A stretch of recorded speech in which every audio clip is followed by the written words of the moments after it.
Doctor साहब, तो सलमान साहब ने तो पेशगोई की है, जुलाई की डेट दी है इस प्रोग्राम में। आपने भी कोई महीना हमें बताया था कि इंतखाबात का हो सकता है। आप अपनी पेशगोई बताइए, और इसके साथ साथ जो अभी सलमान साहब ने बात की है, अगर पंजाब हुकूमत जाती है तो पीटीआई काफ लीग का इत्तेहाद कायम रह पाएगा?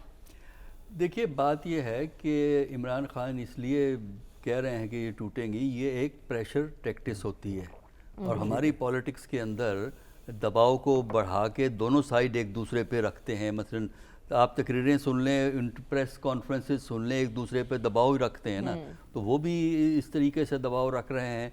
जहाँ तक मैंने कहा था अप्रैल मई, देखिए वो इस तरह है कि अगर फ़र्ज़ कीजिए नहीं करते ये, तो आपकी इकॉनमी अप्रैल मई तक इतनी ख़राब हो जाएगी कि जिसको ज़रा भी होश होगी और जिसके स्टेक्स होते हैं, जिन अदारों के स्टेक्स होते हैं एक अच्छी इकॉनमी के लिए, वर्किंग इकॉनमी के लिए, अच्छी का तो जिक्र छोड़ दें, वर्किंग इकॉनमी के लिए, वो ख़ुद इस बात पे मजबूर हो जाएंगे कि कोई इसका हल निकालना ज़रूरी है।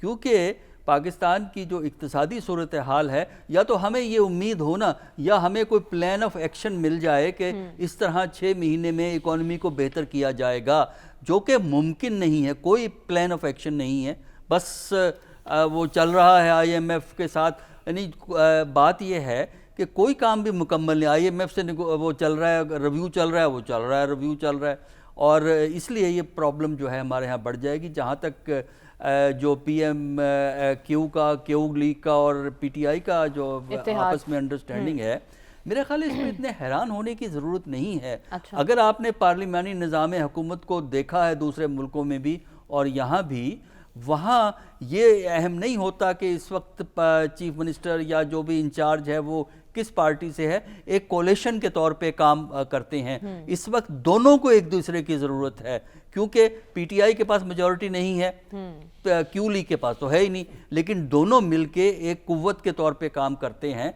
और जब इलेक्शन आएगा तो मेरा नहीं ख्याल कि कोई और रास्ता इन दोनों पार्टियों के लिए है, क्योंकि अगर ये अलहदा होंगे तो फिर सबसे ज़्यादा नुकसान क्यू लीग का होगा, क्योंकि क्यू लीग छोटी पार्टी है। क्यू लीग एक बड़ी पार्टी के साथ मिलके ज़्यादा अहम मुकाम हासिल कर सकती है। ठीक है, तो नून लीग को कितना फ़ायदा होगा? नवाज शरीफ वापस आते हैं तो अगले देखिए, नवाज शरीफ का तो ये है कि अगर तो कोर्ट ने उसी तरह अकोमोडेटिंग एटीट्यूड इख्तियार किया जिस तरह के इनके शहबाज शरीफ साहब के बेटे और दामाद के लिए किया, लेकिन फ़र्क ये है कि बेटे और दामाद की कन्विक्शन नहीं थी, नवाज शरीफ साहब की कन्विक्शन मौजूद है। चाहे आप उसको गलत समझें या सही समझें, कन्विक्शन मौजूद है। कोर्ट को अगर तो कोर्ट रिलीफ दे देगी तब तो नवाज शरीफ साहब आ जाएंगे। ठीक है। अगर कोर्ट रिलीफ नहीं देगी उनको इस स्टेज पे, तो फौरी तौर पे वो नहीं आएंगे। हाँ, अगर इलेक्शन अनाउंस होते हैं, फ़र्ज़ कीजिए जब भी इलेक्शन अनाउंस होते हैं, वो उस वक्त तो ज़रूर आएंगे, चाहे आके गिरफ्तारी दे देंगे। अच्छा। लेकिन क्योंकि उनकी प्रेजेंस से PMLN को फ़ायदा होगा। ये 2018 में जो उनकी वापसी थी, वो जो 13 जुलाई 2018 को वापस आए थे, उसकी बुनियादी वजह इलेक्शंस थे जो 25 जुलाई को हो रहे थे। अगर इलेक्शन ना हो रहे होते तो वो उस वक्त भी वापस ना आते। तो अब मेरा ख्याल ये है कि या कोर्ट रिलीफ दे उन्हें, या फिर इलेक्शन अनाउंस हो। कायदे मोहतरम का इलाज मुकम्मल हो गया है? नहीं, वो तो इलाज तो उस दिन मुकम्मल होगा जिस दिन कोर्ट रिलीफ दे देगा। प्लेटलेट्स ठीक हो जाएंगे ना, फिर मुबारकबाद का मैसेज भेज दे सालगिरह की।